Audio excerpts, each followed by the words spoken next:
Everyone, कैसे हैं आप लोग। तो हम लोग क्लास 8 के ज्योग्राफी का 3rd चैप्टर स्टडी कर रहे हैं, that is your mineral and power resources. तो इसमें अभी तक हमने जो जो पढ़ा है उसको हम फटाफट रिवाइज कर लेते हैं। Okay, so we do the revision because it is very much important, क्योंकि रिवीजन करने से आप लोगों को चीज़ें आराम से याद हो जाती हैं। ठीक है, तो हम लोग जल्दी से रिवीजन करते हैं। First we have seen the definition of mineral, that is your naturally occurring substance that has a definite chemical composition. Okay, and these are found in rock formations and are also available in some non-accessible areas, and the basis on which they are identified are their physical properties and the chemical properties. ठीक है, इसके बाद हमने देखा है आपका types of minerals. तो types of minerals में we have seen two types, that is your metallic and non metallic. And the metallic we have seen the ferrous that contains iron and non ferrous that do not contain your iron. Okay, and next what we have studied is your extraction of minerals. So we have seen 3 process, that is your mining, drilling and quarrying. mining में हमने 2 procedure देखे, open cast mining and shaft mining. तो open cast mining में what we do, that minerals lie at the shallow depth. okay, यानी बहुत कम गहराई में होते हैं, तो हम लोग सिंपली उनको सरफेस लेयर को हटा के डग आउट कर सकते हैं। Okay, and when we are gone to shaft mining, so shaft means your deep bores. ठीक है ना, डीप बोर्स को ही हम लोग शाफ्ट कहते हैं। So these deep bores are made to reach the mineral deposit which lie at the greater depth, मतलब जो बहुत ज़्यादा गहराई में होते हैं वहाँ पे हम लोग शाफ्ट माइनिंग करते हैं। Okay, this was your first process. Then second was your drilling. So drilling में हम लोग क्या करते हैं, डीप वेल्स डग करते हैं। Okay, to take out the minerals. And third process is quarrying. Quarrying means when the minerals lie very much near to the surface of the earth. Okay, and then next we have seen the distribution of minerals. तो distribution of minerals पे हम लोग आते हैं तो हम देखते हैं आपके metallic minerals जो कि मिलते हैं igneous और metamorphic rock formations में। फिर हमने देखे आपके non metallic minerals that are found in sedimentary rock formations। ठीक है, और हमने इसमें आपका कोल पेट्रोलियम भी देखा जो कि आपकी सेडिमेंट्री स्ट्राटा में हमको मिलता है। ठीक है, सेडिमेंट्री रॉक्स के लेयर्स में पाया जाता है। ओके, फिर हमने मिनरल डिस्ट्रीब्यूशन देखा आपके कॉन्टिनेंट्स में। तो पहला कॉन्टिनेंट है आपका Asia. So Asia is the continent which produces more than half of the world steam, और इसमें बहुत से ऐसे देश हैं जहाँ पे वर्ल्ड की लीडिंग प्रोडक्शन पाई जाती है। Now your next continent is Europe. So Europe is leading in the production of iron ore in the world, and there are various countries whose names have been given here. And next continent is your North America. So when we come to North America, the North America is divided into 3 zones, और इसमें आपके अलग अलग प्रकार के minerals distributed हैं। तो हम जब वेस्टर्न कॉर्डिलेराज में आए तो यहाँ हम लोगों ने देखा vast deposits of copper, zinc, gold and silver. Okay, then your next continent is South America. तो साउथ अमेरिका की बात हम करते हैं तो हमने यहाँ पे देखा ब्राज़ील जो कि आपका हाई ग्रेड आयरन ओर में बहुत ज़्यादा रिच है। ओके, सो यहाँ पे हम लोग इसको मार्क करते हैं, that is your Brazil. Okay, the next we have seen your Chile and Peru, they are the leading producers of copper, right. Then when we come to Africa, then Africa is very very rich in mineral resources, और इसकी सबसे बड़ी खासियत ये है that it is the world's largest producer of diamonds, gold and platinum. Okay, and Australia is the largest producer of bauxite in the world, and they have the largest deposit of gold. You can see the name of the places here. फिर Antarctica में भी ऐसा predict किया गया है, इस प्रकार का एस्टिमेशन है कि यहाँ भी बहुत ज़्यादा मिनरल डिपॉजिट पाया जा सकता है, जिसमें कोल की मात्रा बहुत अधिक हो सकती है, और बाकी आयरन है वो है आपका आयरन और गोल्ड, सिल्वर एंड ऑयल, विच में भी present in the commercial quantities. Okay, अब हम इंडिया की बात कर लें तो इंडिया में जो डिस्ट्रीब्यूशन है आपका आयरन का, तो आयरन आपका मिलता है हम लोगों को Jharkhand. Okay, when we come to your iron, then we find iron in Jharkhand, Odisha, Chhattisgarh, Madhya Pradesh, Goa, Maharashtra, Karnataka. Then we see in the bauxite. Okay, we can see the states name here, Jharkhand, Odisha, Chhattisgarh, etc. Okay, अब हम next mineral को देखते हैं, that is your mica. तो mica में हमने देखा mica हमको मिलता है झारखंड से, बिहार से, आंध्र प्रदेश, राजस्थान से, और इसमें जो ख़ास बात है वो ये कि India is the largest producer and exporter of mica in the world. When we come to copper, we can see the name of the states here, that is Rajasthan, Madhya Pradesh, Jharkhand, Karnataka, Andhra Pradesh. And with regard to manganese, you can see the name of the states, Maharashtra, Madhya Pradesh, Chhattisgarh, Odisha, Karnataka, Andhra Pradesh. और लैम्पस्टोन आपका प्राप्त किया जाता है Bihar, Jharkhand, Orissa and all the states. Okay, now with regard to gold, अभी gold में हमको क्या देखना है कि जो गोल्ड है वो कर्नाटक के कोलार रीजन में पाया जाता है। ओके, और ये जो कोलार की माइंस हैं वो पूरे वर्ल्ड की डीपेस्ट माइंस में से एक हैं। ओके, और यही कारण है कि जिससे यहाँ पे माइनिंग एक एक्सपेंसिव प्रोसेस हो जाता है, महंगा प्रोसेस हो जाता है। अब हम सॉल्ट को देखें तो सॉल्ट में भी इंडिया जो है वर्ल्ड में लीडिंग प्रोडक्शन और एक्सपोर्टर के स्थान पर माना जाता है।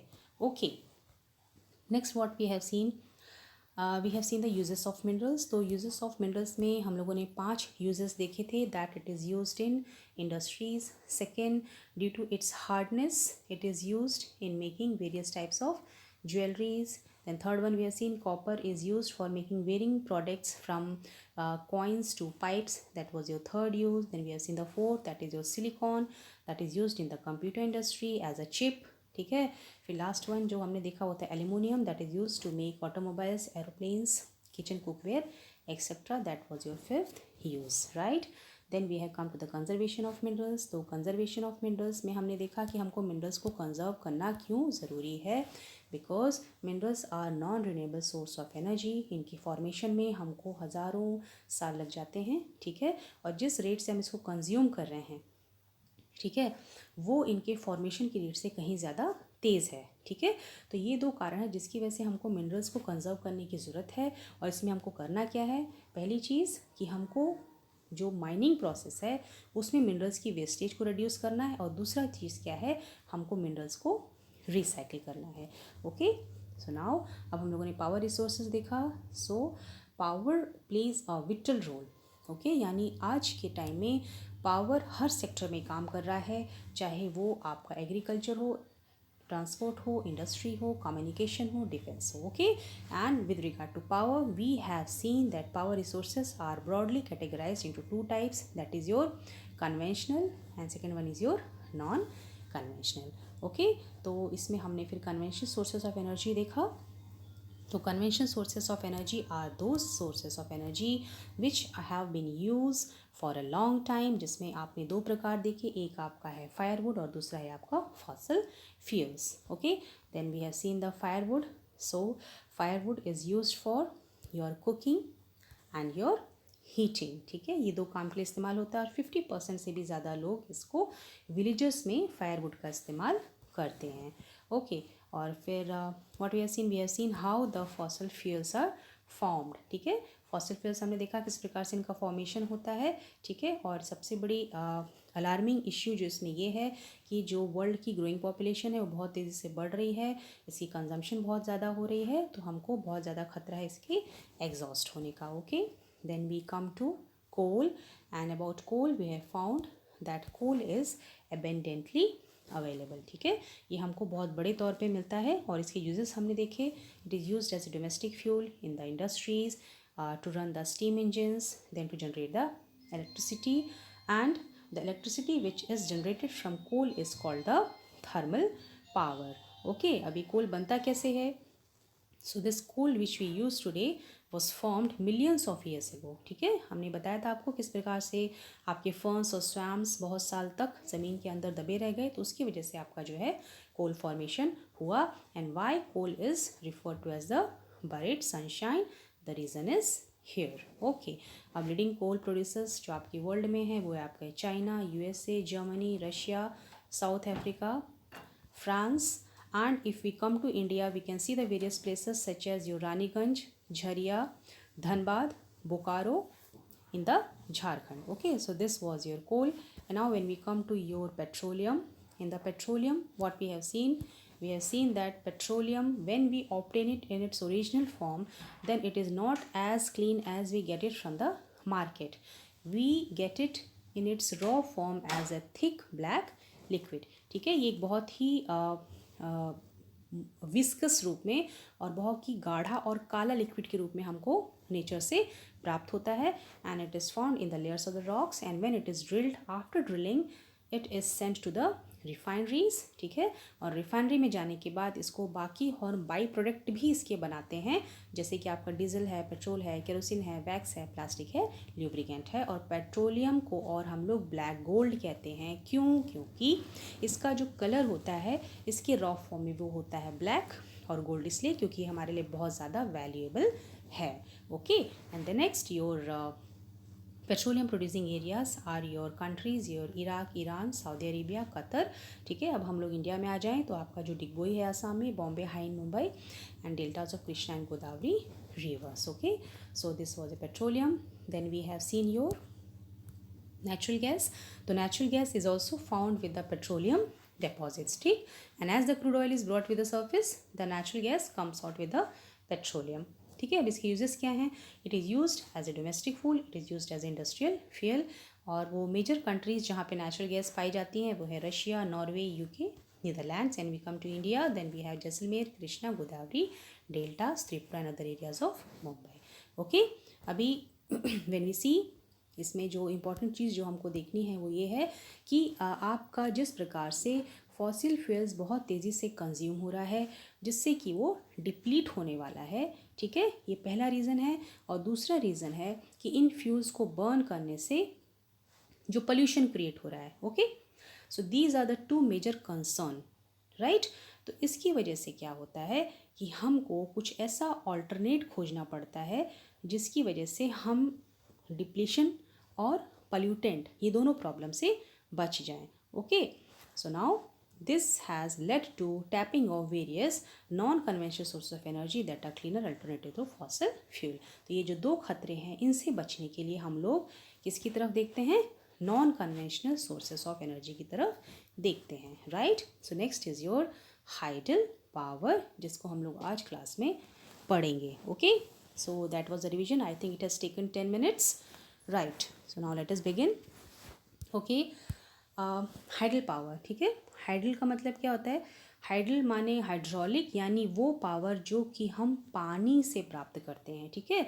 यानी पानी की एनर्जी को हम कैसे यूज़ कर सकते हैं, जैसे हमने अभी आपके और बाकी सोर्सेस देखे, अभी हम देखेंगे आपके हाइडल पावर। सो नाउ अभी देखिए यहाँ पे जो आपका हाइडल पावर है, ठीक है, इसमें हम लोग अगर आ जाते हैं अभी, okay 1 minute, what we have seen here now, yes, now let us begin. So अभी इसमें जो आपका रेन वाटर होता है, ओके, और जो रिवर वाटर होता है, that is stored in the dams, ठीक है। आप ये नीचे डायग्राम देख सकते हैं, ठीक है, जो आपकी बुक में दिया हुआ है। इसको हम थोड़ा सा और ऊपर कर लेंगे, right. Okay, now so now river water or rain water that are stored in dams. Okay, now this river is here, it is flowing, and now what we have done, हमने इसके फ्लो को बांध दिया, इसकी वेग को हमने रोका, क्या करके? एक डैम बना के, ठीक है। हमने डैम बना के यहाँ पे रिवर वाटर को स्टोर कर लिया, ठीक। ये पूरा का पूरा पानी यहाँ पे इकट्ठा है। So the effort is made, जब हम डैम बनाते हैं तो सबसे ज़्यादा कोशिश ये की जाती है कि जितना हो सके पानी ऊंचाई पे स्टोर हो, ठीक है। पानी जितना ऊंचाई पे स्टोर होगा उसका पोटेंशियल उतना ही अधिक होगा, ठीक है। तो इसमें पहले तो आपने बारिश के पानी को या नदी के पानी को डैम में क्या किया? स्टोर कर लिया, ठीक है। And then what is done, the falling water flows through pipes inside the dam over turbine blades placed at the bottom of the dam, ठीक है। अब यहाँ देख सकते हैं, ठीक है, अभी हमने देखा ये रिवर का पानी है जो हमने डैम बना के स्टोर किया है, ठीक है। ये पानी रिजर्वायर, यहाँ पानी आपका पूरा इकट्ठा है, ठीक है। अब हम क्या करेंगे, हमने यहाँ पे एक पाइप बनाई हुई है, ओके। अभी पाइप भी जो है ना, ये या तो स्टील की बनी होती है या तो कंक्रीट की बनी होती है, ठीक है। तो यहाँ से पानी आपका सप्लाई किया जाता है, बहुत ही ऊंचाई से नीचे आता है, ठीक है। इसका पोटेंशियल बहुत हाई होता है, लेकिन नीचे आते आते फिर क्या करता है, इसको नैरो बेस से क्या करते हैं, ये पानी आपका टरबाइन के ब्लेड्स पे हिट करता है। So as this water hits the blades of the turbine, this turbine starts moving, इसके ब्लेड जो हैं बहुत तेज़ी से मूव करते हैं। So as this turbine blade moves, so the generator starts producing the electricity. यहाँ पे आपकी बिजली बननी शुरू हो जाती है, ठीक है। अब जब आपकी बिजली बन गई, then it is connected to the various transformers and this supplies the electricity to various concerned regions, ठीक है। इसके बाद जो पानी आपका बच जाता है, ठीक है, वो आपका सप्लाई हो जाता है इरिगेशन के लिए, ठीक है। अंडरस्टूड, समझ में आ गया होगा आप लोगों को, ठीक है, very simple theory. Okay, once again we'll repeat this. Here the river water is stored by making a dam, right? Then the water which is stored, it is used to fall from a great height, okay, to run the turbine.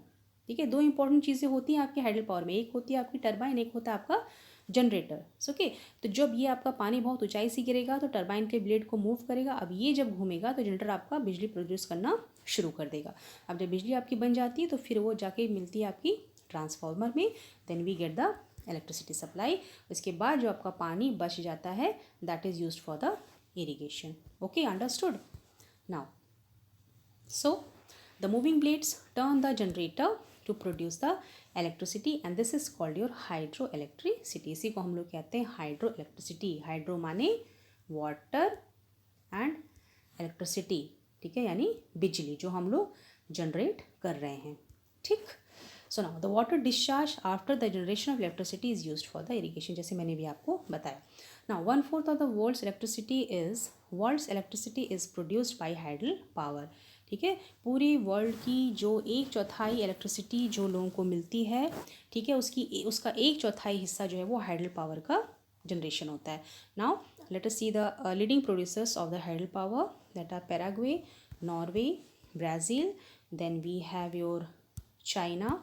Okay, और अब हम India में आ जाएं तो India में है आपका Bhakra Nangal, Gandhi Sagar, Nagarjuna Sagar, Damodar valley projects. Okay, तो ये हम लोगों ने देखे आपके conventional sources of energy, right. तो अभी हम लोग एक बार इनके आपके बुक में जो है एक रफ चार्ट दिया हुआ है. Okay, will refer this chart. तो इसमें आपके जितने भी कन्वेंशनल सोर्सेस ऑफ एनर्जी हैं, whether it is oil, natural gas, firewood, coal और हाइडल पावर, सबके एडवांटेजेस और डिसएडवांटेजेस यहाँ पे इन्होंने आपको दिए हुए हैं. ठीक है, इसको हम लोग एक एक करके देख लेते हैं जल्दी से. So now let us come to the oil first. So this column is for advantages, यानी ऑयल यूज़ करने का एडवांटेज क्या होता है. पेट्रोल हो गया, डीजल हो गया, ठीक है. तो ये पहला है इसका ईजियर टू ट्रांसपोर्ट. ठीक है, टैंकर में ऑयल को आराम से भर के हम ट्रांसपोर्ट कर सकते हैं. दूसरा, it is the basis of petrochemical industries, मतलब जितनी भी पेट्रोकेमिकल इंडस्ट्रीज रन करती हैं वे इसका आधार होता है, इसके बिना इंडस्ट्रीज रन नहीं कर सकती हैं. ठीक है, अब हम इसके डिसएडवांटेज पे आ जाते हैं. So if there is a case of leakage, अगर कहीं भी ऑयल स्पिलेज हो गया, अगर ये तेल लीक हो गया, फैल गया, तो ये क्या करेगा, ऑक्सीजन को डिप्लीट कर देगा. ठीक है, जैसे शिप से जब हम ऑयल ट्रांसपोर्ट करते हैं, अगर कहीं ऑयल लीक होता है तो वो क्या होता है, पानी पे पूरा फैल जाता है. सो व्हेन इट स्प्लिट्स, ठीक है, एटमॉस्फेयर में भी रिलीज़ होता है. अब पानी में क्या होता है, जो भी ऑक्सीजन होगी ना उसको क्या करेगा, उसकी मात्रा को ये कम कर देगा. ठीक, उससे जो भी आपके एक्वाटिक एनिमल्स हैं, वेजिटेशन है, सबको नुकसान पहुंचाएगा. ओके, एंड नेक्स्ट क्या है आपका, pollutants released caused acid rain. ठीक है, अब इसके बाद जो पोल्यूशन फैलेगा इससे आपकी एसिड रेन की संभावना बढ़ जाती है. ठीक, next, exploration of new fuel is not easy. उसके बाद नए ईंधन की खोज करना जो है बहुत ज़्यादा मुश्किल हो जाएगा. ठीक है, अब इसके ऑल्टरनेट के रूप में हम लोग नेचुरल गैस को प्रीफर करते हैं. ठीक है, कि ऑयल से अच्छा आपका नेचुरल गैस है, तो नेचुरल गैस भी ईजी है ट्रांसपोर्ट करने के लिए. अब दूसरा, ये ऑयल से अगर हम कंपेयर करें तो ये ज़्यादा क्लीन है. ओके, और ये ऑयल से ज़्यादा चीप भी है. Okay, so you may get a question here, tell any 2 benefits of using natural gas over oil. Okay, so you may get the question from here. Now let us see the another source of conventional source of energy, that is your firewood, यानी लकड़ी जिसका हम इस्तेमाल करते हैं. तो इसका advantage क्या है, इजी एक्सेस, आराम से ये हमको मिल जाती है लकड़ी. ठीक है, जंगलों से कहीं से भी लोग बीन के ले आते हैं. दूसरा क्या है, it provides energy to large number of people. ठीक, एक बार में अगर हम आग प्रोजित करते हैं कहीं पे, मान लीजिए ठंडी में लोग हाथ सेकते हैं आग जला के, तो वहाँ पे बहुत सारे लोग इकट्ठे वहाँ पे उस एनर्जी से बेनिफिट ले सकते हैं. नाउ डिसएडवांटेज क्या है, कलेक्शन इज़ टाइम कंज्यूमिंग. ठीक है, लकड़ी काटने में, उसको जाके इकट्ठा करने में, बीनने में क्या है, बहुत ज़्यादा समय लगता है. दूसरा, पल्यूटिंग. ठीक है, हम जो भी आग जलाते हैं, लकड़ी जलाते हैं, उससे पोल्यूशन बहुत ज़्यादा होता है. Next, it promotes the green house effect. ठीक है, अभी आप जितना भी फायरवुड जलाते हैं, लकड़ी जलाते हैं, उससे जो आपका स्मोक फैलता है, ठीक है, वो आपके ग्रीन हाउस इफेक्ट को इंक्रीज़ करता है. ग्रीन हाउस इफेक्ट आप सबको पता होगा. ठीक है, कि सुबह के टाइम में सन की रेस से हमारी धरती गर्म होती है. ओके, और रात में फिर जब ठंडक मिलती है, उसके बाद ये जो कुछ हीट जो है इसकी यानी जितनी अर्थ को चाहिए उसने एब्जॉर्ब कर ली, and the rest of the heat it radiates back to the atmosphere. लेकिन हमारे एटमॉस्फेयर में कुछ रेज ऐसी होती हैं जो कि इस हीट को एब्जॉर्ब कर लेती हैं, जैसे आपकी CO2 है, नाइट्रस ऑक्साइड है, सॉरी कार्बन डाइऑक्साइड है, नाइट्रस ऑक्साइड है, हाइड्रोक्लोरोफ्लोरोकार्बन से, ठीक है। तो ये सारी गैसेस ऐसी हैं जो इस हीट को एब्जॉर्ब करती हैं, जिससे हमारे अर्थ का टेम्परेचर जो है वो बढ़ता है। तो अगर ये गैसेस बढ़ेंगी तो टेम्परेचर भी ऑटोमेटिक वो बढ़ेगा, इसलिए कहा गया है the green house effect is promoted. Now next is your deforestation. Automatically अगर आप लकड़ी बीनने के लिए पेड़ काटते हैं तो आप डिफॉरेस्टेशन को बढ़ावा दे रहे हैं। Let us come to the coal now. Advantages of coal, it is extensively available, हमने पढ़ा था चैप्टर में, इट इज़ अबेंडेंटली अवेलेबल, हमको बहुत बड़े तौर पे कोयला प्राप्त होता है।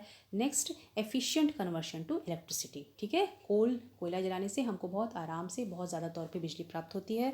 डिसएडवांटेज क्या है, ये पोल्यूशन करता है, and it is bulky to transport, ये बहुत ज़्यादा भारी होता है एक जगह से दूसरी जगह ट्रांसफ़र करने में। Okay, now next is your hydel power, ठीक है। हाइडल पावर सबसे अच्छा कन्वेंशनल सोर्स ऑफ एनर्जी है। तो इसका एडवांटेज क्या है, it is non polluting, then it promotes irrigation and fishing, ठीक है। तो इसके द्वारा हमको सिंचाई में मदद मिलती है, मत्स्य पालन या मछली पालने में मदद मिलती है, प्लस ये बहुत ज़्यादा चीप होता है। अब हाइडल पावर का सबसे बड़ा डिस्प्लेसमेंट क्या है हम देखते हैं, ठीक है।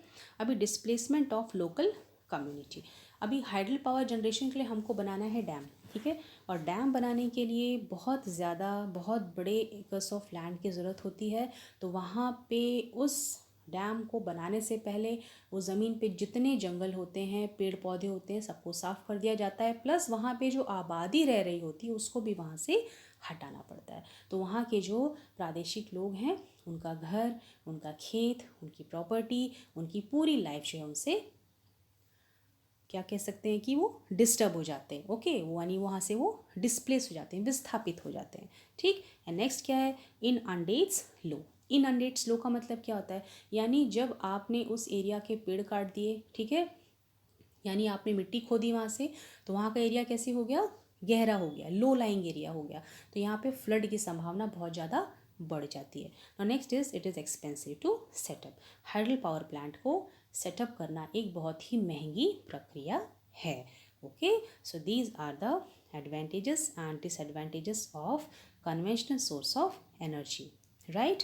तो अभी हम लोग आगे अब हम लोग रिफ़र करेंगे आपका non conventional sources of energy, right. So now let us begin your next topic. Okay, तो अभी हमने पढ़ा था कि हम non conventional source of energy को क्यों प्रेफर करते हैं, ठीक है। हमने अभी पिछले क्लासेस में देखा दो कारण है, एक तो हमको डिप्लीशन की प्रॉब्लम है, दूसरा जो है वो pollution. Okay, so the increasing use of fossil fuel is leading to its shortage. It is estimated that if the present rate of consumption continues, the reserves of these fuel will get exhausted. मतलब जितनी तेज़ी से हम इसको consume कर रहे हैं, अगर ये ऐसे ही जारी रहा तो बहुत जल्दी जो है ये सारा फ्यूल आपका जो है वो एग्जॉस्ट हो जाएगा, ख़त्म हो जाएगा। Moreover their use also causes environmental pollution. Okay, तो यहाँ पे आपका क्या हो रहा है, फॉसिल फ्यूल जलाने से हमारा पॉल्यूशन फैल रहा है। Therefore there is a need for using non conventional sources of energy such as solar energy, wind energy, turtle energy which are renewable, ठीक है। तो अब ये जो non conventional sources of energy है उसको यूज़ करने के दो कारण हैं। एक तो non conventional sources of energy हम इसलिए यूज़ करना चाहते हैं क्योंकि जो आपके फॉसिल फ्यूल्स हैं वो बहुत जल्दी एग्जॉस्ट होने वाले हैं और ये पोल्यूशन कॉज कर रहे हैं, तो इसीलिए हम इसकी तरफ रुख कर रहे हैं। और जो मेन सोर्स हैं वो है आपकी सौर ऊर्जा, यानी हमें जो सूरज से गर्मी प्राप्त होती है, रोशनी प्राप्त होती है। दूसरी हवा, तीसरी आपकी टाइडल एनर्जी, ओके, जो आपकी टाइड्स आती हैं, एंड दीज आर रिन्यूएबल। मतलब ये हमको हमेशा हर जगह उपलब्ध होती हैं और ये हमको प्राकृतिक रूप से प्राप्त है और इसके एग्जॉस्ट होने का ख़तरा हमको नहीं है। Okay, so this is the reason why we move towards the non conventional sources of energy. Now let us see your solar energy first. So sun's heat and light energy can be felt by us every day, ठीक है। सब लोग जब सुबह सो के उठते हैं तो हम सब सूर्य की रोशनी को और हीट को प्राप्त करते हैं। So solar energy trapped from the sun, how it can be used. So अब हम सोलर एनर्जी जो हमको मिल रही है उसको हम किस प्रकार से यूज़ कर सकते हैं, उसके हमारे क्या क्या यूजेस हो सकते हैं। Okay, so now will just see what are the various uses of the solar energy. Now your first use of solar energy is your solar panel. ठीक है, सोलर पैनल जो इस वक्त बहुत से घरों में देखा जा सकता है और लोग इसको बहुत अच्छे से प्रिफर कर रहे हैं. ओके, क्यों? क्योंकि ये एक तो नॉन पोल्यूटिंग ज़रिया है इलेक्ट्रिसिटी का, और दूसरा क्या है, इससे हम लोग बिजली के बिल से बच जाते हैं. Okay fine. So the solar panel is used. Solar panel में क्या होता है, the solar cells are there to produce the electricity. अभी देखिए किस फिनोमिना पे काम करता है आपका. अभी if your sun is there in the sky and it is shining air. ठीक है, अभी ये आपका प्यारा सा सुंदर सा घर है. ठीक है, और आपने इसकी छत पे सोलर पैनल बैठा के रखा हुआ है. ठीक, my drawing is not so good so please adjust. So these are your solar panels, right. अभी क्या होता है, ये सन की रेज जो होती है ना, ये सन की रेज में हमको मिलता है फोटोन, राइट. और ये फोटोन यानी सन की रेज जो पड़ रही हैं सोलर पैनल पे, तो ये जो आपकी ऊपर की एक थिन लेयर होती है, ये बनी होती है आपकी सिलिकॉन की. ठीक है, तो जब ये फोटोन सिलिकॉन की लेयर को हिट करता है, then what this silicon do, it knocks down the electrons. ठीक है, तो उसके द्वारा क्या होती है, आपकी बिजली जो है वो यहाँ पे जनरेट होती है.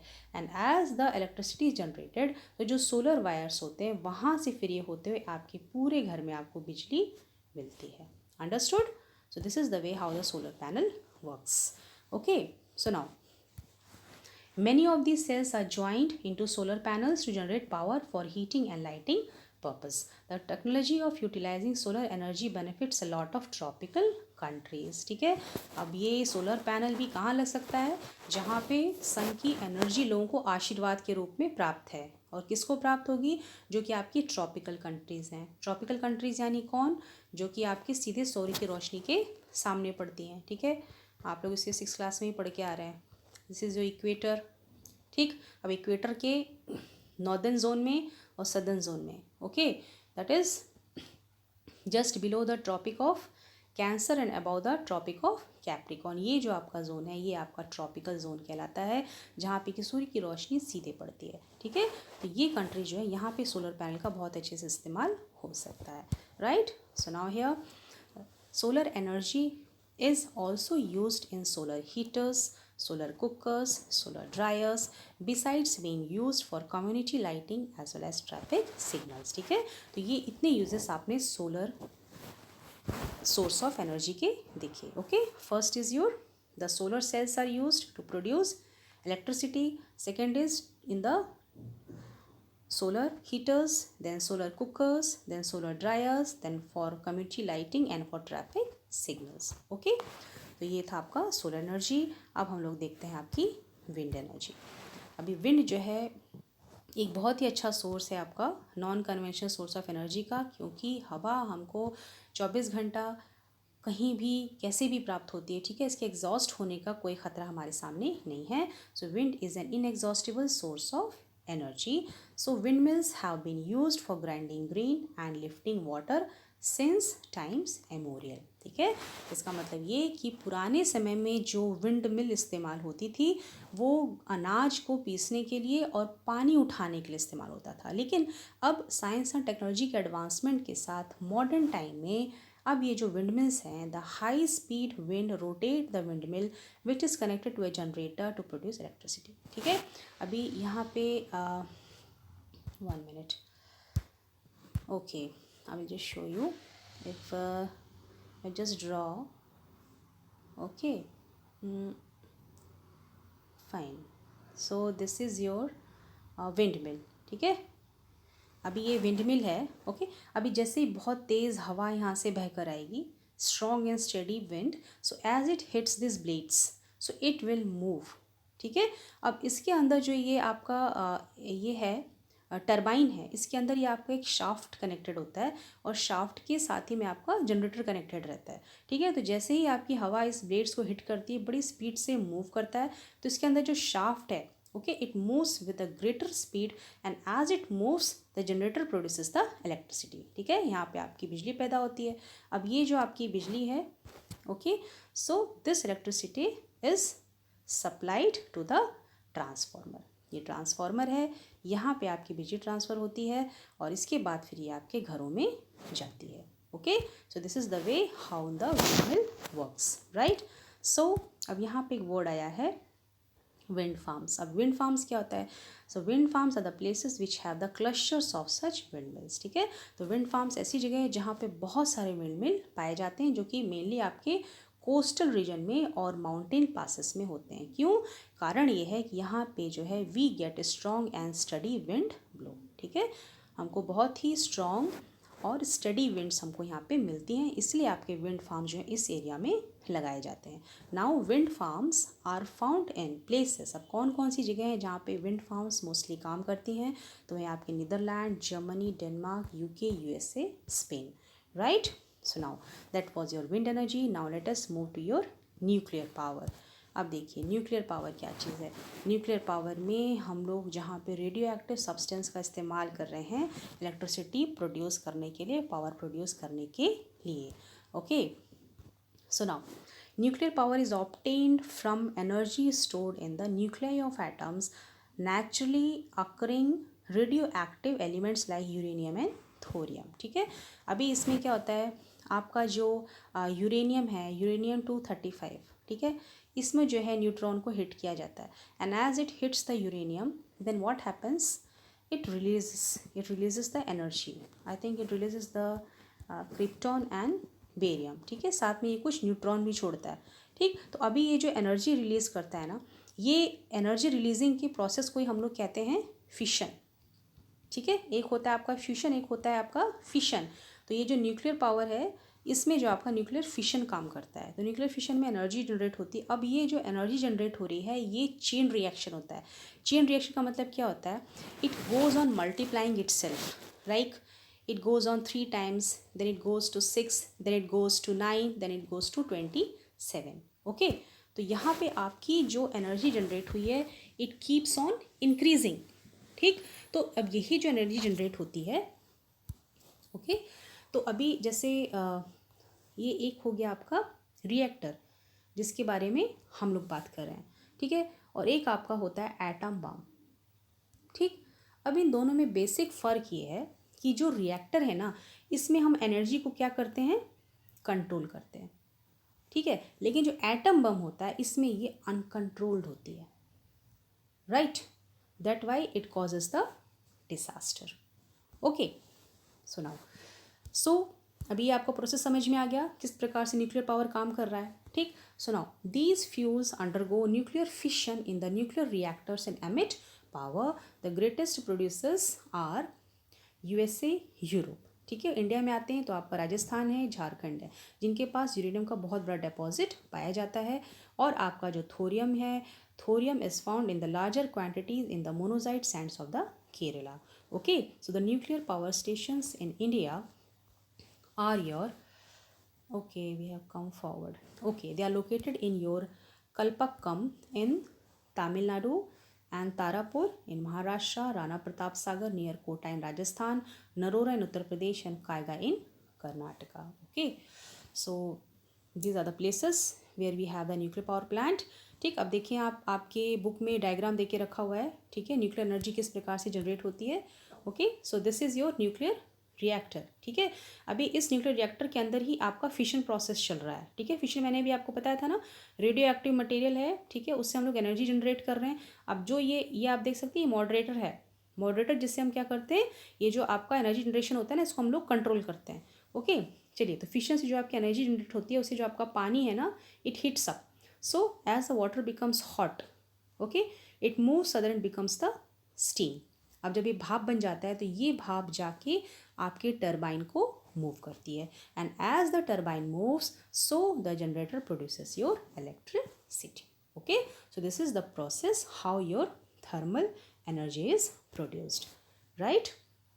अभी इसके बाद में हमारा रह रहा है geothermal energy and we have your tidal energy, then we have your biogas जिसको हम लोग अगले क्लास में कंटिन्यू करेंगे। ओके, तो थोड़ा सा हम लोग रिवाइज कर लेते हैं आज जो हम लोगों ने अपनी क्लासेस में पढ़ा है, ताकि आपको चीज़ें मेमोराइज हो जाएं। Okay, so today we have seen your hydel power, means किस प्रकार से हम पानी की एनर्जी को इस्तेमाल करते हैं, ठीक है, बिजली बनाने के लिए। ठीक है, तो हमने इधर देखा आपका how your dams are made, right.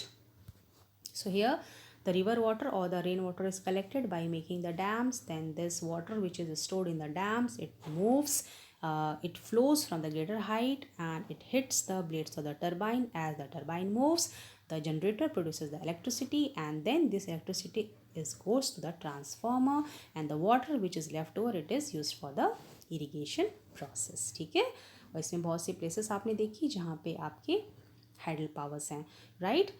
अब इसके बाद फिर हमने देखा आपका non conventional sources of energy. Non conventional sources of energy हम लोग क्यों इस्तेमाल करते हैं, क्योंकि हमको फॉसिल फ्यूल्स की शॉर्टेज होने वाली है और हमारे पास पोल्यूशन की समस्या है। इसलिए बचने के लिए हम लोग non conventional source of energy को प्रीफर कर रहे हैं, that is solar energy, wind energy, tidal energy. Okay, then we have seen your sun's energy. तो सन की एनर्जी को हम लोग किस प्रकार से इस्तेमाल कर रहे हैं, so we have use your solar energy in the solar cells to produce your electricity. Okay, then it is used in the solar heaters, solar cookers, solar dryers for lighting, community lighting and the traffic signals. Then next we have seen your wind energy. तो wind energy में हम लोग wind mills बनाते हैं। Wind mill से हम लोग किस प्रकार से इलेक्ट्रिसिटी जनरेट करते हैं, मैंने अभी आपको एक्सप्लेन किया है। ठीक है, और यहाँ पे आपके बहुत सी जगह जैसे नीदरलैंड है, जर्मनी है, डेनमार्क है, यूके, यूएस है, जहाँ पे आपका विंड एनर्जी काम में लेके आते हैं लोग। और जो आपकी विंड मिल है, ठीक है, ये आपकी मेनली कोस्टल रीजन्स में और माउंटेन पासेस में लोकेट होती है, क्योंकि यहाँ पे हमको स्ट्रॉन्ग एंड स्टडी विंड्स मिलती हैं। Let us come to the nuclear power. तो न्यूक्लियर पावर का भी आप लोगों ने देख लिया कि किस प्रकार से यहाँ पे काम होता है। ठीक है, so in the nuclear power we have the nuclear reactor where the nuclear fission is carried out and the water gets heated up, and this hot water moves here and it is converted into the steam, and this steam passes and moves the turbine. Turbine is connected to the generator. Generator produces the electricity. From here we get this power. Okay, so this was your whole class. I hope आपको अच्छे से समझ में आ गया होगा। उसके बाद भी अगर आपको कुछ डाउट्स है तो आप लोग प्लीज़ कमेंट बॉक्स में इसको डाल सकते हैं। And if you like my class, please subscribe my channel. Dear future, here I come. So till the next class, see you. Bye bye.